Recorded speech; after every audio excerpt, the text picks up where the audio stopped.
वर्तमान कलयुग के बारे में भगवान श्री कृष्ण की 5 कड़वी बातें। वन में ऐसा क्या देख किया कि पांडवों के पैरों तले जमीन खिसक गई? क्या सच में वेद रचित पक्षी मांस का सेवन कर रहा था? ऐसा कैसे संभव है कि एक विशाल चट्टान जैसे बड़ी से बड़ी शाखा पेड़ नहीं रोक पाए, किंतु एक छोटे से पौधे से टकराते ही ये चट्टान स्थिर हो गई? इस चट्टान से भगवान श्री कृष्ण पांडवों को क्या समझाने वाले थे? कहीं चट्टान और कलयुग का कोई नाता तो नहीं? जानने के लिए वीडियो को अंत तक जरूर देखिएगा। कहीं कन्हैया तो कहीं माधव, कहीं श्याम तो कहीं गोपाल, कहीं केशव तो कहीं द्वारकेश, द्वारकाधीश, वासुदेव जैसे अनेकों नामों से विख्यात भगवान श्री कृष्ण भगवान विष्णु के 8वें अवतार माने जाते हैं, जिन्होंने द्वापर युग में माता यशोदा का पुत्र बनकर खूब रास लीलाएं रचाई और अंत में कंस का अंत कर सच्चाई और अच्छाई को विजय दिलाई। महाभारत युद्ध के दौरान अर्जुन को यदि श्री कृष्ण का साथ न होता तो कौरवों की विशाल सेना के सामने पांडवों की जीत आसान न होती। अगर भगवान श्री कृष्ण न होते तो उनकी लीलाएं न होती और महाभारत जितना विशाल युद्ध शायद अधर्मियों के नाम हो जाता। किंतु आज हम महाभारत युद्ध की नहीं बल्कि कलयुग को लेकर भगवान श्री कृष्ण द्वारा कही गई 5 सबसे कड़वी बातों को जानने वाले हैं। मित्रों, हिंदू धर्म शास्त्रों के अनुसार धरती पर 4 युगों में सबसे पापी अधर्मी युग कलयुग को ही माना जाता है और इसका जिक्र भगवान श्री कृष्ण ने द्वापर युग में ही कर दिया था। ये उस समय की बात है जब द्यूत क्रीड़ा में सब कुछ हारने के बाद 5 पांडव द्रौपदी संग वन जाने को निकले। पांडव वन जा तो रहे थे किंतु उनके मन में चल रहा एक सवाल उन्हें अंदर ही अंदर खाया जा रहा था, जिसका जवाब जानने के लिए पांडव सीधा भगवान श्री कृष्ण के पास जा पहुंचे। वहां पहुंचते पांडवों ने श्री कृष्ण से कहा, हे प्रभु, हम 5 पांडव द्यूत क्रिया में सब कुछ हार चुके हैं, किंतु हमें एक सवाल बेहद विचलित कर रहा है, क्या आप हमारे सवाल का जवाब देंगे? इस पर श्री कृष्ण ने कहा, ये तो आपके सवाल पर ही निर्भर करेगा। इसके बाद पांडवों में श्रेष्ठ युधिष्ठिर बोले, हे कृष्ण, द्वापर युग का अंत नजदीक है और कलयुग भी आने को है, तो क्या आप हमें ये बताएंगे कि आने वाला युग कैसा होगा? उस युग की चाल, गति और मनुष्य कैसे होंगे? युधिष्ठिर का सवाल सुन कृष्ण ने उन्हें सीधे जवाब नहीं दिया बल्कि 5 पांडवों को वन में भ्रमण के लिए भेज दिया। साथ ही कहा, वन में तुम्हें जो भी नजर आए उसके बारे में आकर मुझे बताओ और फिर उसके प्रभाव से मैं तुम्हें कलयुग के बारे में समझाऊंगा। 5 पांडव कृष्ण की आज्ञा अनुसार वन की ओर चले गए और वन में उन्होंने जो देखा वो वाकई आश्चर्यचकित करने वाला था। किंतु ऐसा उन्होंने वन में क्या देखा, जानने से पहले वीडियो को लाइक करके पेज को फॉलो जरूर कर लीजिए। वन भ्रमण के बाद 5 पांडव वापस श्री कृष्ण के पास लौटे और बड़े विचलित मन और आश्चर्य भरी नजरों से कृष्ण को अपनी आंखों देखा हाल बताया। सबसे पहले युधिष्ठिर ने श्री कृष्ण से कहा, हे प्रभु, ये कैसे हो सकता है? मैंने वन में एक हाथी देखा लेकिन वो बहुत ही विचित्र था क्योंकि उसकी 2 सूंड थी। श्री कृष्ण युधिष्ठिर की दुविधा देख मुस्कुराए और उन्हें समझाते हुए बोले, यही तो कलयुग का सच है। श्री कृष्ण ने कहा कि कलयुग में ऐसे लोगों का राज होगा जो दोनों ओर से शोषण करेंगे, अर्थात उनके मुंह पर कुछ और होगा जबकि मन में कुछ और। ये लोग बाहर से मीठी वाणी बोलेंगे किंतु इनका मन कपट से भरा होगा और कलयुग में ऐसे ही लोगों का राज होगा। इसके बाद अर्जुन ने भी अपनी दुविधा श्री कृष्ण के समक्ष रखी। अर्जुन ने कहा, प्रभु, मैंने जो देखा वो तो विचित्र था। मैंने देखा कि एक पक्षी के शरीर पर वेदों की रचनाएं लिखी हुई हैं किंतु वो मांस खा रहा है। इस पर श्री कृष्ण बोले, अर्जुन, कलयुग में ऐसे मनुष्य होंगे जो कहने को तो ज्ञानी होंगे, संत होंगे, योगी होंगे, किंतु उनका मन कपट, छल और लालच से भरा होगा। बड़े से बड़ा ज्ञानी भी इसी विचार में होगा कि कब किसी की मृत्यु हो और उन्हें धन, गहने, संपत्ति मिले। अलग अलग जाति के ज्ञाता भी हर वक्त इसी विचार में मग्न होंगे कि उच्च पद पर बैठे, किसी व्यक्ति की मृत्यु हो और पद उन्हें मिल जाए। कुल मिलाकर कुछ लोग को छोड़कर कलयुग का हर संत, ज्ञानी, महानुभवी उच्च पद पर बैठा सिर्फ धन, संपत्ति, पैसों की लालसा रखेगा। इंसानों की भलाई, बुराई, शिक्षा, आचरण से उसका कोई नाता नहीं होगा और बड़े से बड़ा ज्ञानी, धार्मिक व्यक्ति भी मांस मदिरा का सेवन करेगा। अर्जुन के बाद भीम ने श्री कृष्ण को वन में देखा अजीब दृश्य बताते हुए कहा, प्रभु, मैंने तो देखा कि एक गाय अपने बच्चे को चाट रही है किंतु इतना चाट रही है कि बछड़ा लहूलुहान हो गया। ऐसा कैसे? इस पर श्री कृष्ण ने कहा कि आने वाले युग में माताएं अपने बच्चों पर अपार प्रेम लुटाएंगी,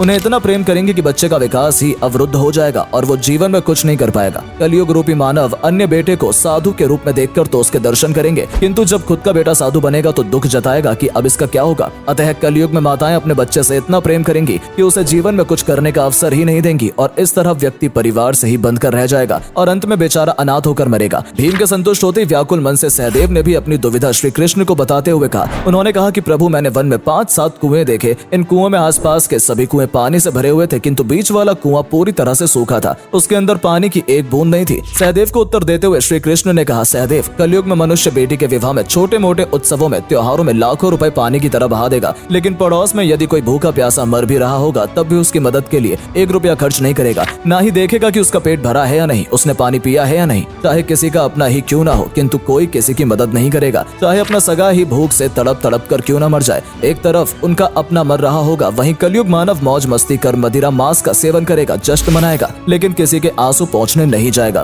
कहने का तात्पर्य यह है कि कलयुग में अन्न के भंडार होंगे लेकिन लोग भूख से मरेंगे। सामने बंगले में ऐशो आराम चल रहा होगा लेकिन पास की झोपड़ी में आदमी भूख से मर जाएगा। असमानता अपने चरम पर होगी और कोई किसी का मददगार नहीं होगा। लोग तो अनेक होंगे, भीड़ भी भरपूर होगी लेकिन साथी कोई नहीं होगा। इंसान को अकेले ही अपने दुख भोगने होंगे क्योंकि उसे सांत्वना देने वाला कोई नहीं होगा। उल्टा किसी की परेशानी पर कलयुगी मानव हंसेगा, उसे नीचा दिखाएगा। कुल मिलाकर कलयुग में इंसान तो होंगे लेकिन सुविचार, मन, भावनाएं किसी के पास नहीं होंगी। अंत में श्री कृष्ण ने नकुल की दुविधा सुनी। नकुल ने कहा कि मैंने एक बड़ी सी चट्टान देखी जो पहाड़ से लुढ़क रही थी। बड़े से बड़े वृक्ष भी उस चट्टान के सामने ढह रहे थे, किंतु अंत में एक छोटे से पौधे ने उस चट्टान को स्थिर कर दिया। ऐसा कैसे संभव है प्रभु? इसका अर्थ समझाते हुए श्री कृष्ण कहते हैं कि कलयुग में मनुष्य का जीवन पतित हो जाएगा। उनके जीवन के पतन को न धन न सत्ता कुछ भी रोक नहीं पाएगा। अर्थात कलयुग में मानव का मन विचलित रहेगा और उसका जीवन कम हो जाएगा। जैसे धन संपत्ति राज सत्ता रूपी विशाल पेड़ भी नहीं रोक पाएंगे, किंतु हरि नाम के एक छोटे से पौधे से, हरि कीर्तन के छोटे से पौधे से मनुष्य के जीवन का पतन रुक जाएगा।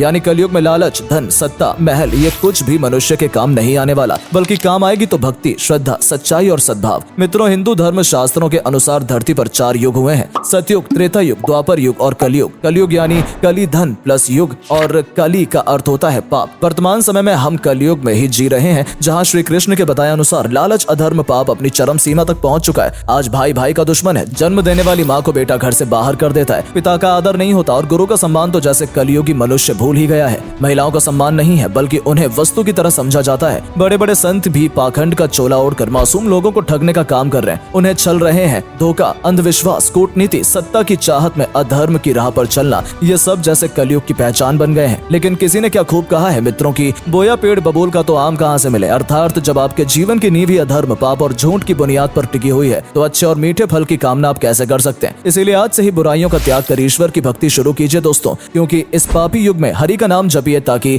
आपके जीवन का भी उद्धार हो। क्योंकि श्रीमद् भगवद गीता सहित गरुड़ पुराण के अनुसार कलयुग का अंत नजदीक है। हिंदू शास्त्रों के अनुसार जैसे जैसे पाप अपनी चरम सीमा पर पहुंचेगा, कलयुग अंत की ओर अग्रसर होगा। आज दुनिया भर से धर्म का जैसे नामो निशान मिटता जा रहा है। कुछ है तो लालच, हवस, मोह माया, इसका अंत भी कलयुग के साथ हो जाएगा और इसका अंत करेंगे प्रभु कल की। जिस तरह द्वापर युग में भगवान श्री कृष्ण, त्रेता युग में भगवान राम बुराई का नाश करने आए, ठीक उसी तरह कलयुग में भगवान कल की भी अवतार लेंगे। बता दे भगवान कल की भगवान विष्णु के 10वें अवतार हैं, जिनकी लीलाएं भगवान श्री कृष्ण की लीलाओं से भी ज्यादा लुभावनी होंगी। धर्म ग्रंथों के अनुसार कलयुग का अंत नजदीक है, इसीलिए यदि आप धर्म के रास्ते पर चलते हैं, लोगों की मदद करते हैं, बुराई, द्वेष, ईर्ष्या का त्याग करते हैं, तभी आपके जीवन की रक्षा संभव है। अन्यथा भगवान श्री कृष्ण के कहे मुताबिक कलयुगी मानव के जीवन का पतन होने से कोई नहीं रोक सकता, वो खुद भी नहीं, यदि कलयुगी मानव के पाप का घड़ा भर चुका है। उम्मीद है आपको हमारी बात और वीडियो दोनों ही पसंद आई होगी, इसीलिए वीडियो को लाइक करके, शेयर करके पेज को फॉलो कर लीजिए। मिलते हैं आपसे अगली वीडियो में, तब तक के लिए इस पर विचार कीजिएगा।